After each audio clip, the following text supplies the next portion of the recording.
Alright guys, take a deep breath in real quick.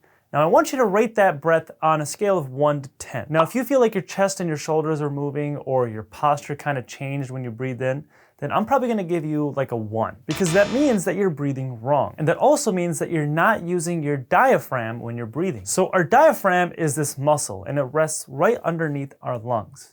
And this muscle is very important to engage when we're breathing. Now, what's the big deal? I mean, no matter what, we're still getting air in and out of our lungs, right? We're still gonna survive. Well, when we use our diaphragm, we are making sure that we use our lungs' full capacity. So instead, when you're not using your diaphragm, you're basically taking these shallower, quicker breaths that are only gonna use the top half of your lungs. And if you are taking these quicker, shallower breaths, the bottom half of your lungs are gonna stay kind of dormant. But when you use your diaphragm, now you're filling up your entire lungs with air. And this will do a couple things. One is it'll keep our body in a parasympathetic mode. So your body's parasympathetic system is your body's rest and relax mode. And when we only use the upper half of our lungs to breathe, we're gonna be more in a fight or flight response, or a sympathetic mode. And this is gonna lead to us constantly being stressed out and anxious all the time. Instead, when we use our lungs' whole capacity, this is gonna keep us in a rest and relaxed state and get rid of a lot of that anxiety. And also when we use our diaphragm, we're gonna breathe a lot more efficiently. So our diaphragm is gonna help ensure that the air in the bottom of our lungs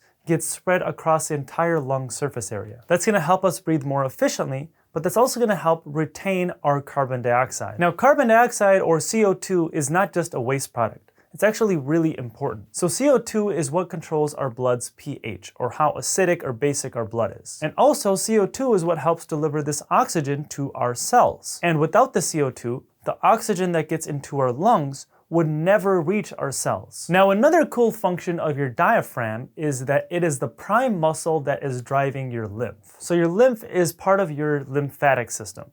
And this is something that's commonly ignored. But this is basically a drainage system. So your lymphatic system will carry fluid and drain it into your bloodstream. So basically what happens is your blood will go through your tissues and then it'll turn into lymph, and then your lymph will go through your lymphatic system and then get back into your bloodstream. So your lymphatic system is very important because one, it helps preventing things from swelling up. But also the biggest part of your lymphatic system is that it's part of your immune system. So your lymph will pass through these lymph nodes, and your lymph nodes have these white blood cells in them, and they'll basically kill all these germs so that when this fluid gets back into your bloodstream, it's this very clean fluid. Now your diaphragm is important because when your diaphragm gets engaged, it'll start to drive this lymphatic system and make sure that your lymphatic system is working correctly. And in doing so, it'll prevent any of this lymph from staying still and kind of swelling up. For example, a lot of times people need to get their tonsils and their adenoids removed. So your tonsils and your adenoids are part of your lymphatic system.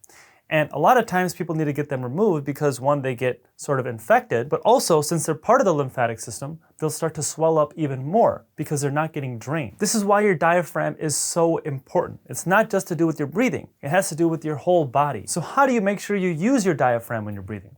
Well, it's actually pretty simple. When you're breathing in, put your hands over your belly. If you see your hands moving and your belly is rising, that means that you're engaging your diaphragm. Otherwise, you're just using your chest to breathe and you're not breathing correctly. Thank you guys for watching. I hope you liked that video, and if you haven't already, make sure you hit that thumbs up button and subscribe to my channel below. I will see you in the next video.